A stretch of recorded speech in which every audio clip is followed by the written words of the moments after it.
Diga misericórdia. Todos acharam?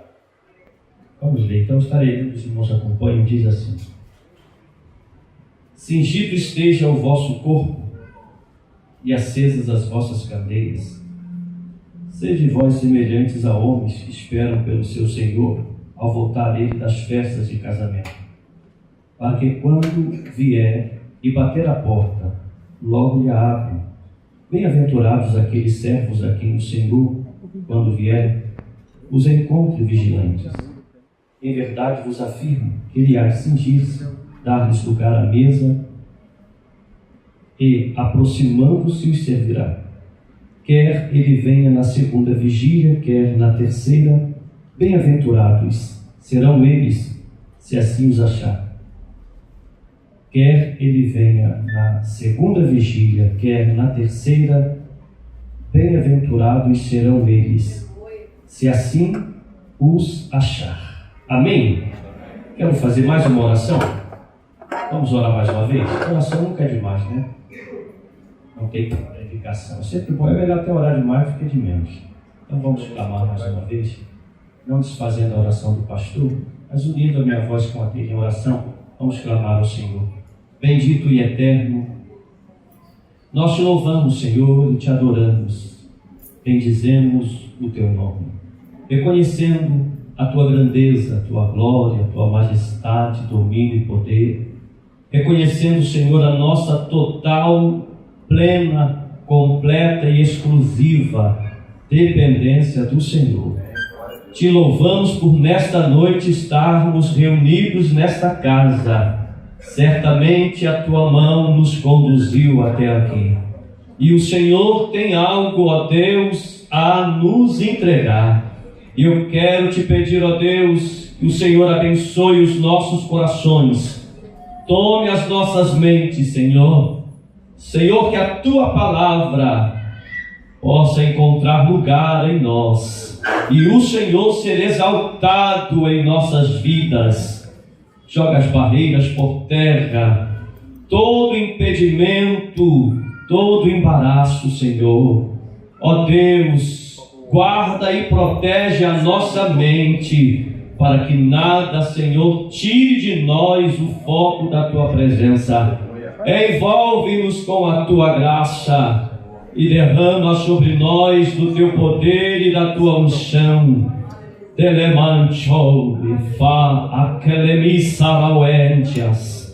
Deus, em nome de Jesus, abençoa-nos.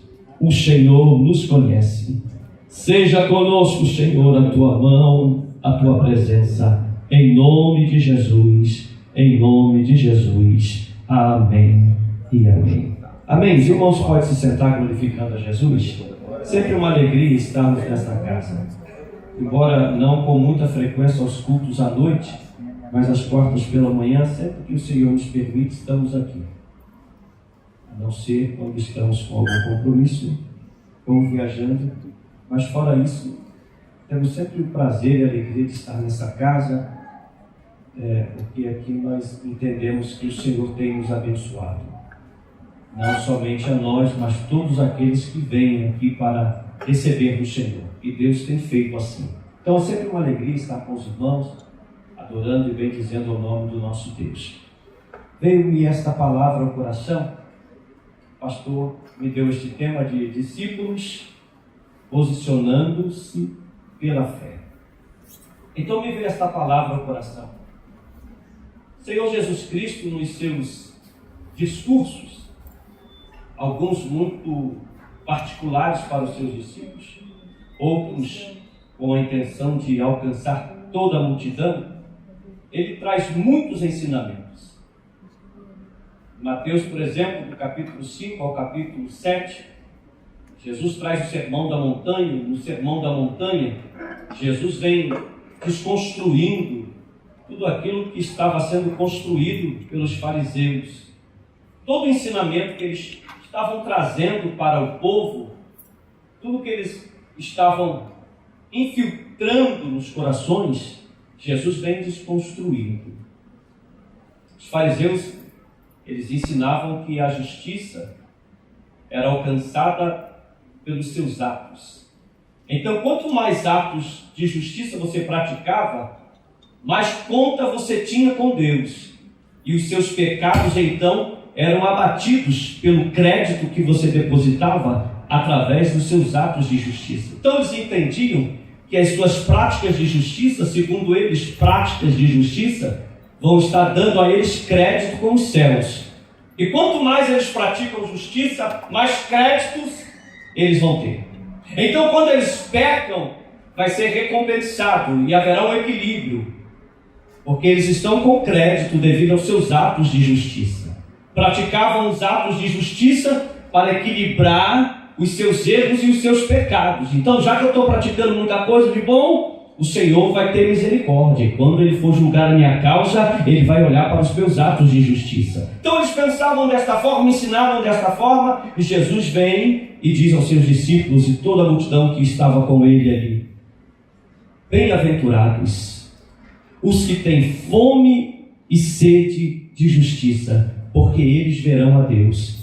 Então Jesus vem dizendo que a justiça não é pela vontade humana. Justiça é como algo de base para as nossas vidas. Nós bebemos água porque sentimos sede e nós temos a necessidade da água. Nos alimentamos porque sentimos fome, temos necessidade de nos alimentarmos. E Jesus está falando: bem-aventurados os que têm fome e sede de justiça. Não praticam, eles têm fome e sede, porque a justiça não é das suas obras, a justiça é da obra de Deus. Então não são eles que fazem, é Jesus quem faz. Então nós não temos que praticar a justiça para estar bem com Deus, porque isso já foi praticado por Jesus. O único sacrifício aceito por Deus para que o homem tenha com Ele comunhão foi o que Jesus fez na cruz do Calvário. Então não é os meus atos de justiça. E Jesus vem ensinando os seus discípulos: não é por você cantar muito, por você pregar muito, por você dar uma oferta muito alta, por você dar um dízimo muito alto, não é por você viver todos os dias da igreja que você é justificado. A justificação do crente vem pela obra de Cristo na cruz do Calvário. Então Jesus está desconstruindo o que os fariseus estão ensinando, está dizendo: olha, a justiça não é praticada pelo homem, a justiça é a sede do coração. Quando você reconhece que você não pode, mas alguém fez por você, e você tem sede da justiça que Ele realizou, então você é bem-aventurado. Você verá a Deus. Então Jesus vem ensinando os seus discípulos e tirando do coração deles todas aquelas informações equivocadas que os fariseus haviam injetado. E no capítulo 12 do livro de Lucas, Jesus Cristo vai trazer mais um dos seus discursos, alguns dos seus ensinamentos.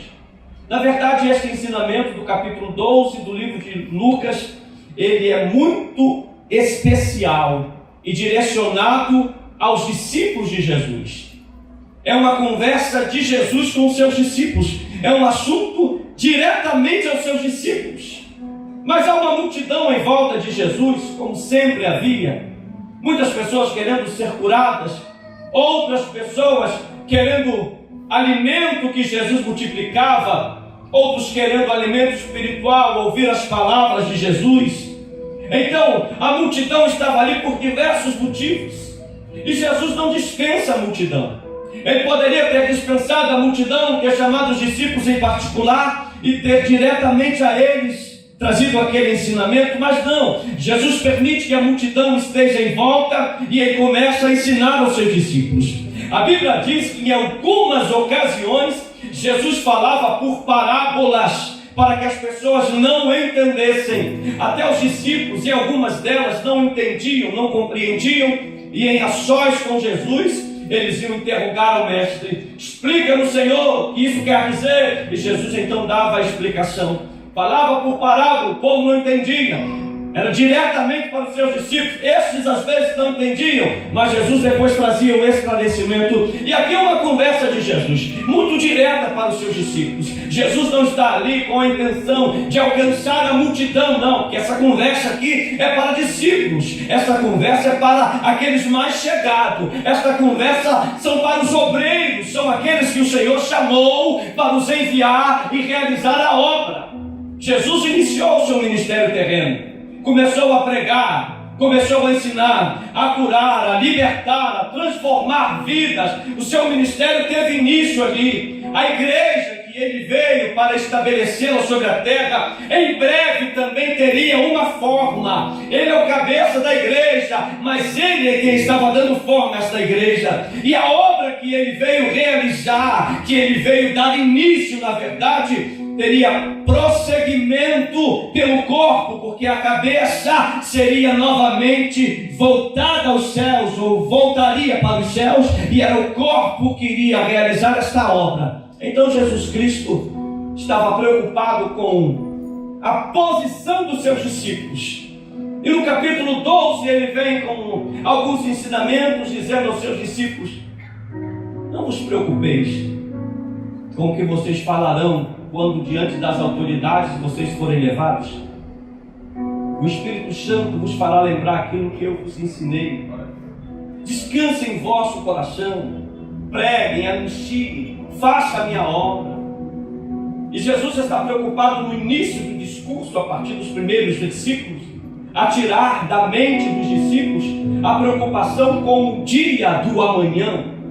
Jesus está querendo tirar dos discípulos aquela preocupação que rouba o nosso presente, porque a preocupação em demasia com o futuro, a ansiedade, por assim dizer, ela rouba o nosso presente. Não fazemos nada no presente e nem no futuro, porque estamos envolvidos pelas preocupações e não fazemos aquilo que é para nós fazermos. Então Jesus está preocupado com seus discípulos em tirar da mente dele, do foco dos seus corações, toda a preocupação com o mundo em si, com o materialismo, com o futuro incerto.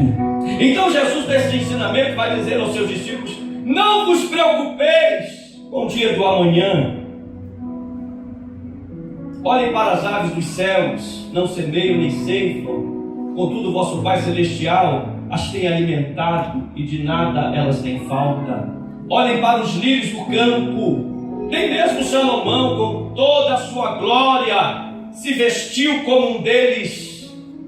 Vocês têm muito mais valor do que as aves dos céus, do que os lírios do campo.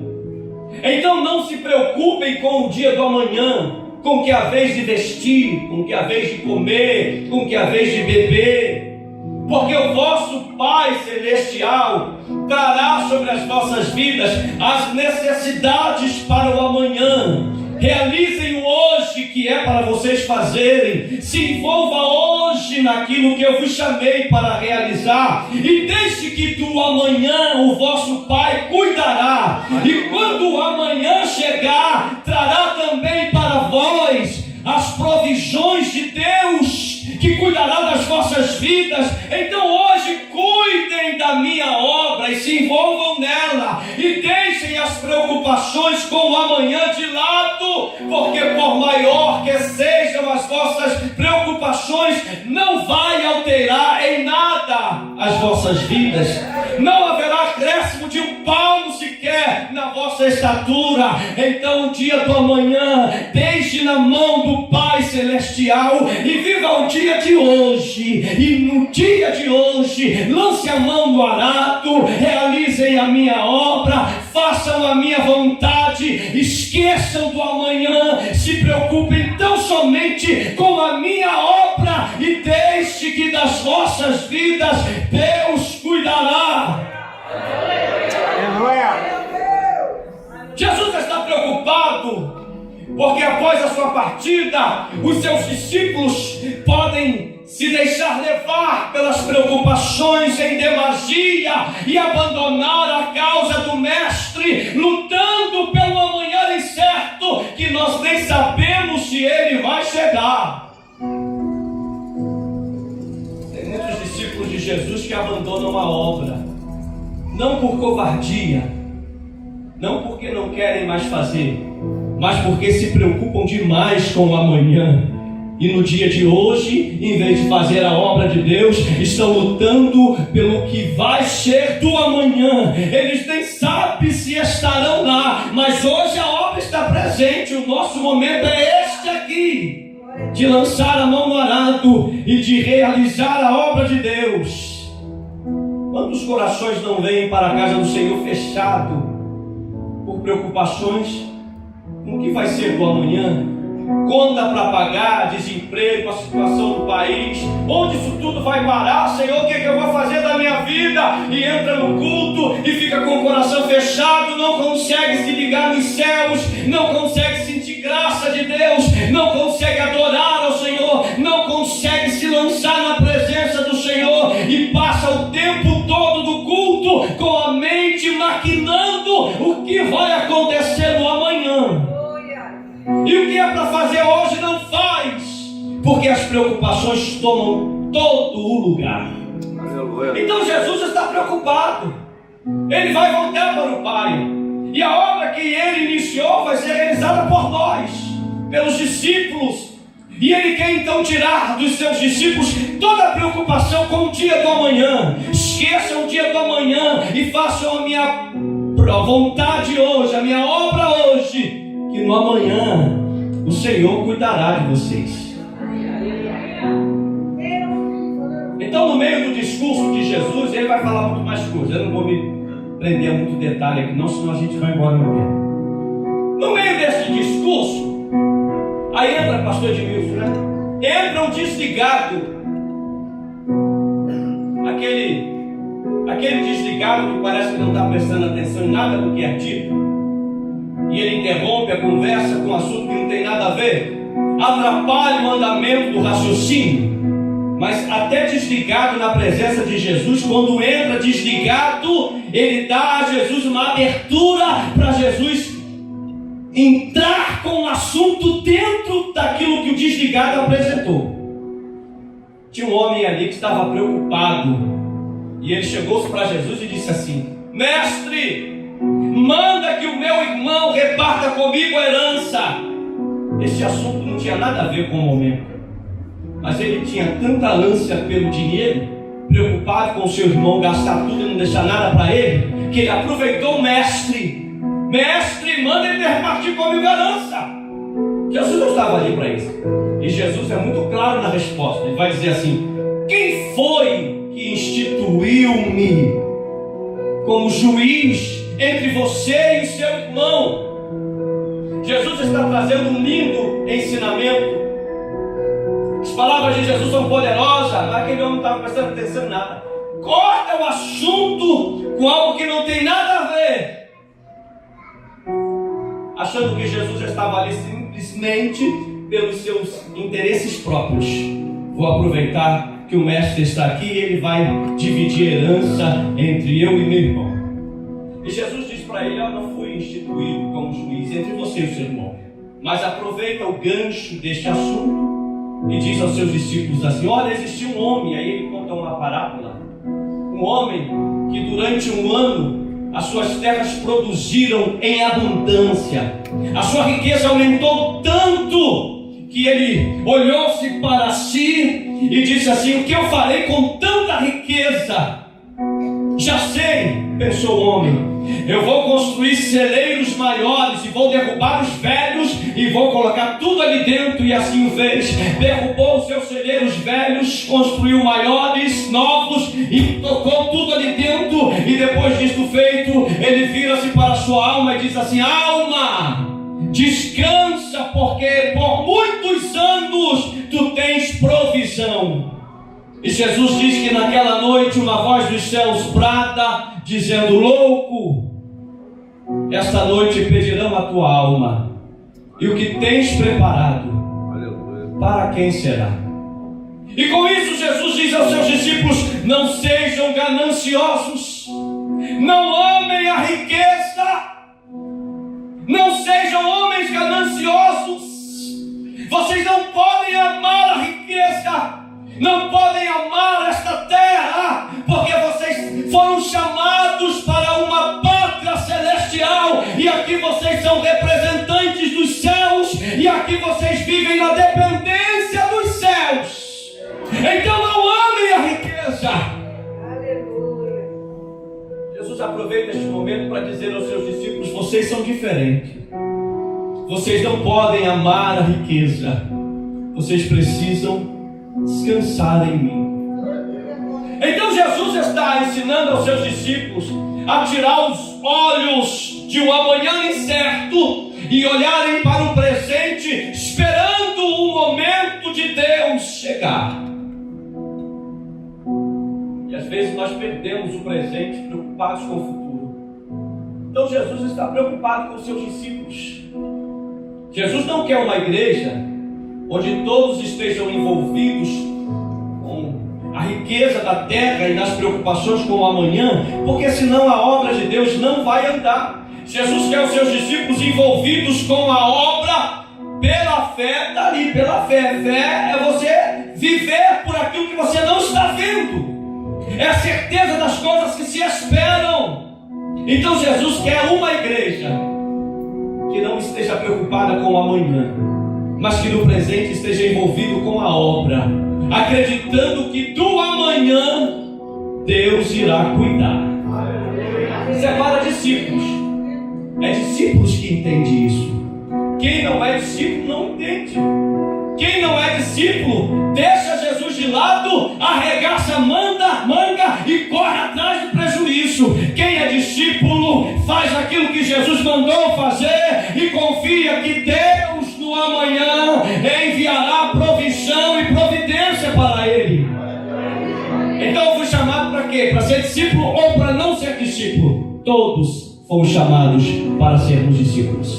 Jesus disse aos seus discípulos: ide por todo o mundo, pregai o evangelho, batizando em nome do Pai, do Filho e do Espírito Santo, fazei discípulos de todas as nações.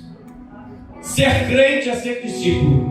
Eu posso me posicionar como um ou não. Eu posso viver na igreja simplesmente usufruindo daquilo que Deus tem para mim, ou eu posso me lançar na obra dele e fazer aquilo que ele me chamou para fazer. Então, Jesus, nessa preocupação de tirar o foco dos discípulos com o amanhã, ele traz esses ensinamentos. Um servo ou escravo da época, quando era contratado pelo Senhor ou comprado por ele para fazer a obra, este escravo ele ganhava roupa, comida, ganhava moradia. Então Jesus está dizendo aos seus discípulos: não se preocupem, não lhes faltará moradia, não lhes faltará comida, não lhes faltará roupa, porque quem vos está chamando sou eu. Então faça a minha obra, porque as situações e necessidades básicas eu vou acrescentar, e aquilo que for necessário ainda ele também traz. Tire os olhos do amanhã e olhe para o presente. Quando chega no versículo 35, Jesus deixa de estar agora mandando os discípulos não olhar para o amanhã, e ele agora está dizendo aos seus discípulos: olhem para o amanhã. Jesus muda a conversa. Parece que não tem muita conexão uma coisa com a outra. Manda olhar para o presente, não olhar para o amanhã. Agora ele manda olhar para o amanhã. O que Jesus quer dizer na verdade? Na verdade, Jesus chamou os seus discípulos para viver aqui no mundo assim. Não olhando para um amanhã incerto, mas olhando para o presente, aquilo que hoje eu posso fazer, realizar para o Senhor na sua casa. Mas no versículo 35 ele manda olhar para o amanhã. E quando ele manda olhar para o amanhã, ele não está mandando os discípulos olharem para o amanhã incerto. Jesus está mandando os discípulos olhar para um amanhã certo.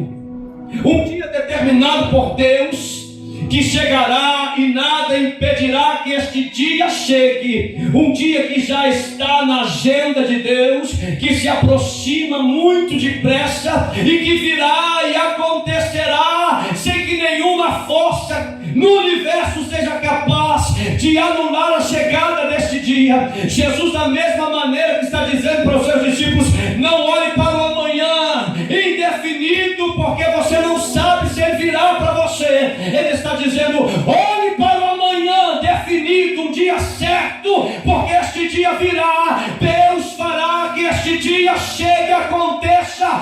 Então você precisa se preocupar com este dia. Se preocupe com hoje, sem o amanhã incerto, mas olhe para o amanhã certo, determinado por Deus a data em que ele virá para arrebatar a sua igreja. Então os discípulos de Jesus são convidados por Ele a viver o presente sem se preocupar com o amanhã e hoje fazer para Deus o que Ele foi chamado para fazer, mas não tirar os olhos do amanhã, onde o nosso Redentor e Senhor voltará dos céus para levar a sua igreja e habitar com Ele eternamente. Então Jesus quer duas coisas dos seus discípulos: viver o presente intensamente, envolvido com a obra e olhando para o futuro, sabendo que Ele vem. Aí então o discípulo não vai viver ganancioso, porque ele sabe que o Senhor volta para buscá-la. Este dia nós não sabemos quando será mais. Então Jesus Cristo, mudando agora o tom da conversa e mandando olhar para o amanhã, Ele diz aos seus discípulos assim: sejam vocês como os servos daquele senhor que saiu de casa e foi para a festa de casamento, dizendo aos seus servos: eu voltarei, estejam cingidos os vossos lombos e acesas as vossas candeias. E aquele senhor saía de casa, ia para as festas de casamento, e Jesus na parábola diz que ele volta entre a segunda e a terceira vigília da noite. Os judeus dividiam a noite em 3 vigílias. Isso está lá em Juízes capítulo 19, versículo 9. A partir, possivelmente, do domínio do romano na região da Palestina, eles passam a dividir a noite em 4 vigílias, que vai a primeira de 6 às 9, a segunda de 9 à meia-noite, a terceira de meia-noite às 3 e a quarta de 3 às 6. Jesus, quando mandou os discípulos atravessar o mar, enquanto despedia a multidão e depois foi orar, as ondas estavam varrendo o barco, os discípulos apavorados, remando em um vento contrário. A Bíblia diz que Jesus veio caminhando sobre as águas na 4ª vigília da noite. Jesus não disse que o Senhor voltava na primeira e nem que voltava na 4ª vigília. Voltaria entre a segunda e a terceira. Não voltaria na primeira vigília para não causar a ansiedade e a impaciência. A pessoa aceita Jesus, deita na rede: eu vou esperar Jesus voltar, ele já está voltando mesmo, então eu não vou fazer nada. Não é na primeira vigília. Pode levantar da rede, lançar a mão no arado e fazer a obra do Senhor, porque não é na primeira vigília, não. Não deite aí, fique esperando ele voltar, não, porque ele vai voltar, mas não é a primeira, não. E nem volta na 4ª. A Bíblia diz que se os dias não fossem abreviados, nenhuma carne se salvaria. Ele volta entre a segunda e a terceira vigília. Segunda e terceira vigília da noite é aquele período da noite mais crítico, que o sono vem com mais força e dificilmente se resiste ao sono. Hoje não, mas eu já participei de muitas vigílias. Dificilmente hoje eu vou a vigílias, às vezes em mini vigília, mas vigília a noite toda é muito tempo que eu não vou. Mas quando eu ia, chegava um período da noite, 2 horas da manhã, que se o dirigente não tivesse muita graça de Deus, o povo caía no sono, dormia o resto da noite, porque é aquele período da noite que o sono vem forte. Então Jesus está dizendo que a volta se dá entre a segunda e terceira vigília. É aquele momento que você tem que lutar com todas as forças para vencer o sono e não ser derrubado por ele. E vencer o sono não é coisa fácil. Tem gente que consegue dormir até em pé, andando nos ônibus, esses trens lotados da vida, aí segurando ali, cochila. Se não tiver aquela multidão em volta para segurar, ele vai direto no chão. Mas como é muita gente, não dá para cair. Mas dorme em pé, porque não resiste. Eu viajei com 2 irmãos, um era pastor. Viajaram comigo de ônibus, eles conversavam, virava a cabeça para o lado da janela e dormia na mesma hora. Era só virar a cabeça que começava a dormir. Eu não entendi como é que eles conseguiam fazer isso. Mas a hora que virava, dormia e começava a roncar. Acordava, voltava a conversar, virava de noite e caía no sono. Tem gente que dorme com muita facilidade. Às vezes você chega tão cansado em casa pensando assim: vou sentar aqui e relaxar 5 minutinhos. É 5 minutinhos só e vou me levantar para arrumar para ir para a igreja. É o suficiente para você sentar, o sono te arrebatar e você só acordar tarde e perder a hora de vir por culto e vai ficar lá dormindo, porque o sono vem para derrubar. É esse período aí que Jesus está falando que o dono da festa vem. Mas antes de sair para a festa, ele diz aos seus servos: cingi os vossos lombos. O que era cingir os lombos? Na época de Jesus, tanto homens quanto mulheres usavam vestidos longos que iam até os pés.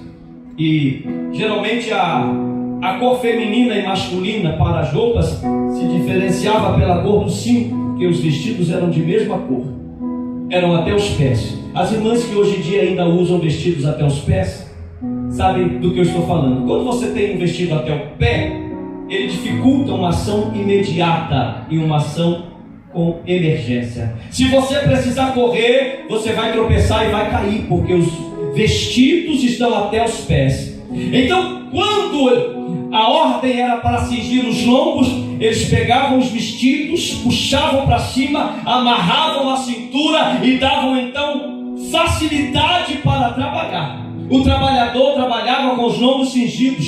O povo de Israel, quando estava para sair do Egito, estavam com os lombos cingidos. Cingir os lombos significava uma preparação para a obra, uma atividade na obra. Alguém que está com os lombos cingidos está em serviço, está trabalhando. Alguém que os vestidos estão até os pés não tem compromisso com nada, com obra nenhuma, está pronto para dormir. Mas a ordem do Senhor foi essa: eu vou e vocês não vão dormir, vocês vão levantar os vestidos e vão amarrar e vão ficar em sentinela aguardando a minha volta. Então, quando este homem voltava da festa de casamento, altas horas da noite, batia na porta. Jesus disse que quando ele batia na porta e a porta logo era aberta, então seu coração enchia-se de gozo, de alegria, por ver que os seus servos estavam o esperando, prontos, aguardando o seu retorno e envolvidos com a obra, em atividade, em prontidão. Quanto mais a sua demora se dava e ele batendo a porta logo se abria, então maior era o seu gozo, porque sabia que os servos estavam esperando por ele. Se ele batesse a porta e a porta se demorasse a abrir, significava que os servos foram dormir. O sono veio e derrubou. Não estavam com os vestidos cingidos, mas por estarem com o vestido cingido, bateu na porta, a porta se abriu. Quando eu botava o celular para despertar para orar de madrugada, era um celular desses antigos, e quando ele começava a gritar, ele só parava quando ia lá desligar. E não era aqueles barulhos baixinhos não, aqueles barulhos bem alto, que acordava todo mundo. Ao alcance da minha mão, eu pegava o celular, desligava ele e pensava assim: mais um pouquinho só e eu levanto. Era o suficiente para só acordar quando o dia amanhecia. Se eu levantasse prontamente e já caísse de joelho, só mudava a posição de dormir. Em vez de dormir deitado, dormia de joelho. Eu botava o celular para despertar longe de mim. Quando ele começava a despertar, só indo lá para desligar ele. Então eu era obrigado a me levantar, porque não conseguia mais dormir com aquele barulho. Desligava o celular, corria para o banheiro, lavava o rosto, despertava do sono. Agora é hora de orar. Não tem como estar acordado se você não estiver em atividade. Se você parar, o sono vai te derrubar. É a atividade que te mantém acordado. Independente do que você foi chamado para realizar na obra do Senhor, é realizando o que te mantém acordado. Mas eu não sou o que eu queria ser. Eu queria ser um pregador, eu queria ser pastor, eu queria ser um cantor com a voz bonita e ungida, de cantar a igreja ser estremecida pelo poder de Deus. O que eu faço não chama muita atenção, então eu não quero mais fazer isso. O dono da obra é Jesus. Se Ele te colocou aí onde você está, é porque Ele entende que aí você está dando fruto para a obra dEle. Tem muito pregador, cantor, pastor e tantos outros por aí que já fazem tanto pela obra, mas já não tem mais fruto que fazem. Porque o nosso envolvimento não pode ser com a obra, tem que ser com o dono da obra. Se eu me envolver com a obra e não manter o relacionamento com o dono da obra, eu vou fazer a obra sem ter o dono da obra comigo. E isso traz sono, isso traz cansaço, isso traz fragilidade. Tem muitas pessoas, pastor Edmilson, que tem tanto envolvimento com a obra que não tem tempo para nada. Não tem tempo para fazer nada mais a não ser envolvimento com a obra. Relacionamento com Deus não tem nenhum. Meu envolvimento com a obra só vai valer a pena se eu estiver envolvido com o dono da obra. Porque envolvido com o dono da obra, ele vai me dizer aonde eu tenho que jogar. Às vezes eu quero jogar na frente, porque há um negocinho dentro de mim, pastor Edmilson, que quer atrair a glória toda para mim. Então eu quero ficar em uma posição de destaque. Então Jesus não te deixa na posição de destaque. A Bíblia diz: no pouco foste fiel, sobre o muito te colocarei. Então não importa onde você esteja trabalhando para Jesus, pode ser na portaria, pode ser na cantina, pode ser nos departamentos, onde ninguém nem te veja. Talvez você nem esteja em envolvimento com a obra em si aqui. O teu chamado é como coluna para sustentar o ministério da igreja, orando por ele. Deus te incomoda pelas madrugadas e te dá um nome. Olha, vai orar por ele agora. E você se levanta e vai orar. Ninguém te conhece, não sabe quem você é, não sabe o teu nome, não sabe o que você faz para Deus. Mas pouco deve importar isso para você, porque o que mantém o crente acordado é a atividade na obra. Atividade na obra é onde Deus me chamou para estar e não aonde eu quero estar. O que me mantém acordado é eu fazer aquilo que Ele me chamou para fazer. Não chama atenção, mas se é Deus que me colocou ali, há resultado e o galardão vem dele. Talvez ninguém te veja, nem você mesmo consegue ver resultado na tua obra, mas se você tem relacionamento com o dono da obra, você sabe que onde você está, foi Ele quem te plantou, e é aí que você vai dar fruto, é aí que você se mantém de pé, é aí que você se mantém acordado. O privilégio não é onde estamos, é em estar colocado por Ele. Não importa qual é o cargo, qual é a função, não importa o que eu estou fazendo, o privilégio não é no que eu faço, o privilégio é no estar fazendo aquilo que Ele me mandou fazer. Tem muita gente que está fora da posição, está fazendo o que não era para fazer, porque o que Deus mandou e chamou para fazer, acha que não deve ser feito. Tem gente que pode fazer aquilo ali porque seu chamado é um chamado maior, um chamado mais específico, um chamado que coloca você em evidência. Quem tem relacionamento com Deus não busca para si glória. A glória é sempre transmitida para Deus. Porque não importa se você ora, se você prega, se você canta, não importa a tua atividade, se Deus não estiver com você, nada do que você fizer terá resultado. Então Jesus está dizendo aos seus discípulos: atividade na obra, mãos no arado, realiza o que eu te chamei para realizar, e então você vai ficar acordado. Tem alguns crentes que de vez em quando querem dar uma parada, pastor Edmilson. Jesus, eu preciso de 5 minutinhos. Deixa eu descansar por 5 minutinhos, depois eu volto de novo. É o suficiente para parar e só Deus para ter misericórdia para levantar de novo. Porque os 5 minutinhos vão se multiplicando e multiplicando e multiplicando e multiplicando e multiplicando. E Deus não chamou o discípulo para descansar 5 minutinhos. Deus chamou o discípulo para estar com os lombos cingidos, aguardando o Senhor bater na porta, para abrir a porta quando Ele chegar. Imagine se Deus fosse colocar todo mundo como pregador. Não ia ter mais nada para se fazer na igreja. Todo mundo pregando. Se Deus fosse colocar todo mundo como pastor, Todo mundo sendo pastor. Há diversas funções na igreja. O importante não é o envolvimento com a obra, é com o dono da obra. Porque quando eu estou envolvido com o dono da obra, ele sabe aonde eu vou jogar direitinho, aonde eu vou fazer bem. Aí ele vai me colocar lá. Se eu estou envolvido com o dono da obra, eu vou fazer dando glória ao nome dele, ainda que ninguém me veja, porque é pela fé.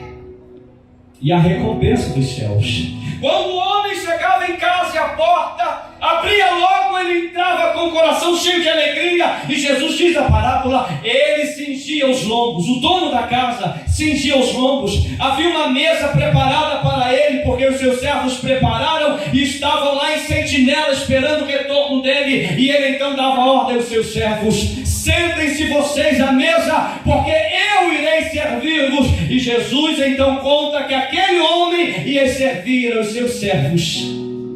A igreja vai ser servida, galardoada por ele na glória. Tudo que você fizer para ele aqui, a recompensa, e lá na glória ele vai te dar o galardão. O dono da festa, o dono da obra, o dono da igreja, o Senhor que é o Rei dos Reis, ele então vai servir a sua igreja, entregando galardão aos trabalhadores. Deixa eu abrir um parêntese aqui. Trabalhadores. Galardão é para quem trabalha. Quem morre assim que aceita Jesus e morreu, vai para a glória, vai feliz da vida, vai andar nas ruas de ouro e cristal. Mas galardão não tem, porque galardão é para quem trabalha para Jesus. Quem trabalha vai ter o galardão. Quem fez a obra vai ter o galardão. Então, para se manter acordado, Jesus diz aos seus discípulos: cinja os teus lombos e esteja atento à porta, porque quando ela bater, você vai lá abrir.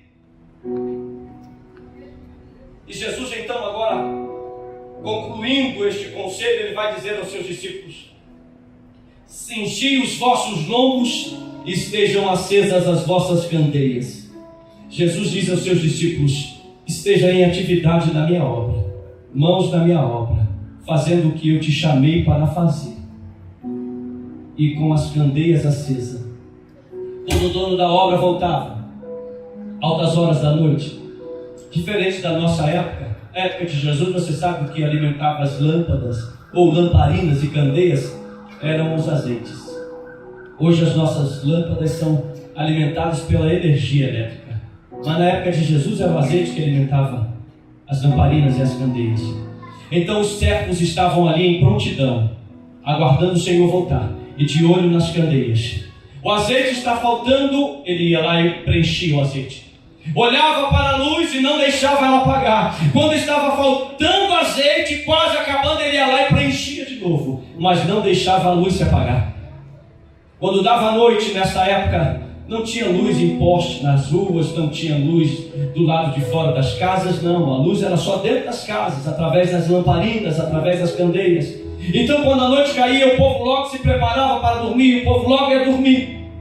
Pagava as suas lamparinas e iam dormir. Quando este homem volta tarde da noite, ele olha ao longe, no meio daquele vale onde a sua casa estava, ele podia contemplar um facho de luz. E ele não tinha dúvida: este facho de luz vem da minha casa. Os meus servos estão lá e não deixaram o azeite faltar nas candeias. Não deixaram de encher as candeias com azeite e alimentar a lâmpada não se apagou. Aleluia. E ele ia em direção à sua casa. Do lado direito as casas estavam apagadas, do lado esquerdo as casas estavam apagadas, em volta tudo apagado, mas a casa dele estava acesa, porque servos ali, em obediência à sua palavra, estavam lá alimentando a lâmpada, colocando azeite para o fogo não se apagar. O brilho da igreja não é próprio, é de Cristo. E o que mantém o brilho da igreja é o Espírito Santo de Deus. Aleluia. Até pouco tempo atrás, as pessoas vinham para a igreja e sentiam sede na alma. em serem cheias do Espírito Santo, desejavam o batismo com o Espírito de Deus, buscavam as coisas de Deus. Hoje o período da igreja é outro. Hoje é um foco diferente. Hoje é uma busca diferente. E pessoas que entram em campanha e saem ano, e entram ano em campanhas buscando tudo aquilo que é perecível. Mas dificilmente alguém entra em um propósito de campanha para alcançarem as coisas espirituais. Quando eu aceitei Jesus, em adolescente na Assembleia de Deus, na Rua Cândido do Lago, ali em Guadalupe, o irmão Paulo era já presbítero Paulo, né? E eu entrava na igreja novo convertido, sentava lá e via os jovens e adolescentes falando em mistério, pulando no banco, estremecendo de poder, e a minha alma se enchia de sede, de desejo por esta presença e por esta unção. E eu buscava, eu orava, eu ia à vigília, era tudo quanto é canto, eu ia atrás de Jesus das vigílias. E queria ser batizado com o Espírito Santo. Pastor Jadiel dirigia uma oração lá, ele era diácono, chamava o povo na frente: quem quer ser batizado com o Espírito Santo, vem. Eu estava lá. Ah, você foi queimado hoje. Só falava glória, aleluia. Aí estava pedindo. Ia para uma vigília com o falecido irmão Daniel lá em Austin. A igreja só tinha os buracos da janela, não tinha nem janela. Metade do piso era barro, outra metade são grosso de cimento e areia. Lotada a igreja. E eu quase pulava nos bancos, só dando glória, aleluia. E não falava em mistério. Preciso ser batizado, Jesus. Aqui atrás, tinha uma igreja aqui, Assembleia de Deus, pastor Crispim. Estávamos sempre na vigília buscando a Deus. Até o dia que Jesus me batizou, aí foi só glória. Mas a igreja tinha sede pelo Espírito, pelas coisas espirituais. Buscava intensamente. Hoje parece que é uma igreja nova que está sendo ensinada a tomar posse de tudo aqui.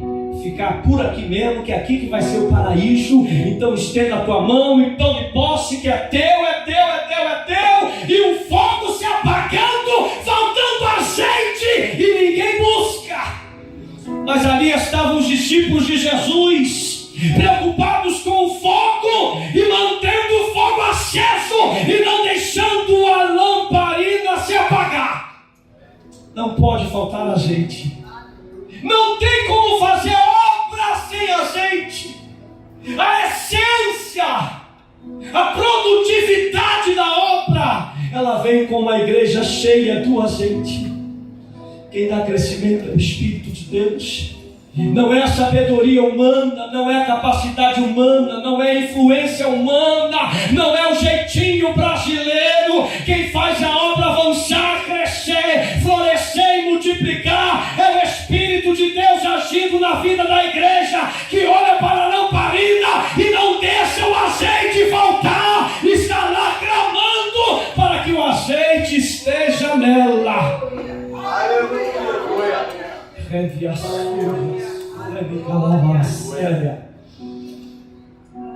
Jesus olha para a igreja, esperando ver essa igreja que brilha, essa igreja que busca o fogo do Espírito com sede na alma, que entra nos cultos. Senhor, o negócio está difícil para mim. Se não tiver um milagre para amanhã, eu nem sei o que será de mim. Mas entra no culto dizendo: Deus, quiser fazer, tu faz. Mas no santo teu Espírito eu preciso sentir e sair daqui transportando. Preciso sair cheio. Qual é o foco nosso ouvirmos para os cultos? Eu louvo a Deus por este tema, irmãos. Louvo a Deus por essa iniciativa. Discípulos se posicionando pela fé. Porque isso faz entender-me que eu, como discípulo, preciso estar posicionado. Porque querendo ou não, eu aceitei Jesus, eu sou discípulo. Eu posso estar discipulando ou não, eu posso estar pregando ou não, fazendo a obra ou não, mas eu fui chamado para ser discípulo. E às vezes eu perco esta visão e este foco de Deus por causa causa das minhas preocupações e por causa das prioridades que estão hoje oferecendo. Mas discípulo de Jesus ainda precisa ter a prioridade no reino e ser cheio do Espírito. É isso que faz a obra avançar na vida de um homem. É a sua mão no arado, é o seu compromisso com o dono da obra e agindo onde ele te chamou para agir, e preocupado em não deixar o fogo faltar, não deixar o azeite faltar, em ser cheio do Espírito de Deus. Tem muitas coisas que tomam lugar, né? Coisas novas que vêm. Estou encerrando a mensagem, mas você sabe que quando o pregador fala que está encerrando a mensagem, vai mais uns 30 minutos. Não, já estou acabando. Eu preguei numa igreja uma vez, e o altar dessa igreja é muito grande, a igreja é grande.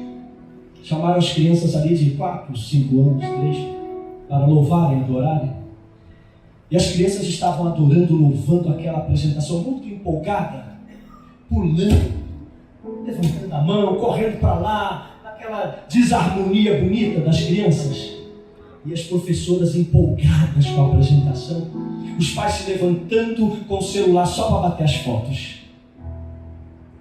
Esses dias eu estava lá na igreja que eu congrego em Madureira, tinha uma dupla lá, abençoadíssima, dupla de Deus, cheia da unção de Deus, e cantando, e uma presença muito forte na igreja. E o povo, todo o povo lá virado com as câmeras para fotografar. A unção de Deus parando na casa, a presença de Deus muito real, e o povo todo celular batendo foto. Eu não sei o que esse povo pensa. Em vez de aproveitar o mover de Deus, que em alguns lugares é tão difícil, que o foco do negócio parece que não é Jesus. Então todo mundo levantou e começou a bater as fotos daquela apresentação belíssima, e elas cantavam uma canção, e eu fiquei observando a canção, a letra da música, todo mundo empolgado cantando. E não falou um minuto sequer, não teve uma palavra Jesus. Em nenhum momento se falou o nome de Jesus. A canção ensinava a lutar como canguru, pular como canguru, chutar como canguru, correr como canguru, fazer tudo como canguru, mas nada de Jesus. E eu, ouvindo aquela canção, procurando o nome de Jesus que não tinha, ensinando as crianças a cantarem, pularem, brigarem, lutar como canguru. Então, na nossa época, um tempo atrás, se cantava assim: se o Espírito de Deus se move em mim, eu luto como Davi. E as crianças eram ensinadas a lutar como canguru. E eu fiquei imaginando, pastor Edilson, um endemoniado na igreja, nessa geração que aprende a lutar como canguru, chutar como canguru. Como é que é expulsar o demônio? Era com pontapé, com soco, com chute, sai daí, porque só aprende a lutar como canguru. Onde vai essa geração? Parecem coisas assim bobas, né? Mas que acaba tirando o brilho da igreja, o fogo da igreja, o brilho dela que vem do Espírito. O azeite parece que é substituído porque tem umas estratégias novas para alcançar o povo, que não são estratégias de Deus, e na verdade, em vez de alcançar o povo, está tirando o brilho da igreja. Então Jesus estava dizendo aos seus discípulos: mãos à obra e azeite na botija. Eu não posso me envolver tanto com a obra que eu esqueça que eu tenho que buscar azeite, porque não vai adiantar na obra sem azeite. Então Jesus está dizendo aos seus discípulos: façam a minha obra, mas não esqueça de colocar azeite na botija. Façam a minha obra, mas se encham da minha presença. O segredo da minha obra crescer é o enchimento com o meu Espírito. Então, em atividade, mas olhando para a luz, não deixa faltar azeite e se encha dele. Ele está voltando. Quando ele vem, nós não sabemos. Se coloque de pé em nome de Jesus. Talvez ele volte coletivamente daqui a uns 3 anos, quem sabe, mas nós não sabemos.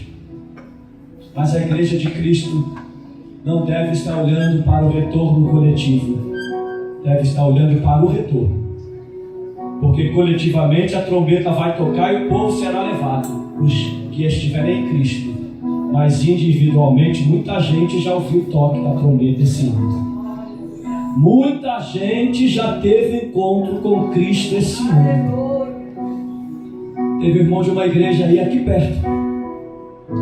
E ele, muito bom em cálculos e matemática, ele fez os cálculos e determinou o dia que Jesus ia voltar. E disse para o pastor: pastor, calculei aqui, não tem como errar. É esse dia que Jesus vem. E o pastor falou para ele: pelo amor de Deus, não fale isso diante da igreja. E ele marcou a vinda de Jesus na data que os seus cálculos apontaram. E no dia que ele marcou de Jesus voltar, ele morreu. Para ele, Jesus veio. Coletivamente, Jesus veio. Mas individualmente, ele está voltando. Jesus quer bater na porta e nos encontrar com a mão no arado e cheio do azeite.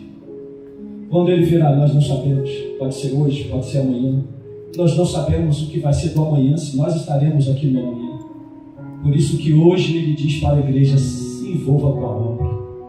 Deixe tudo que atrapalha a obra de lado. Contendas, dissensões, briga, disse-me-disse, inveja. Todo mal deixa de lado. Se envolva com a obra e olhe para o amanhã. Porque ele está voltando. E os seus discípulos precisam estar em atividade, cheio do Espírito. Eu quero orar com você. Posso orar, pastor Edmilson?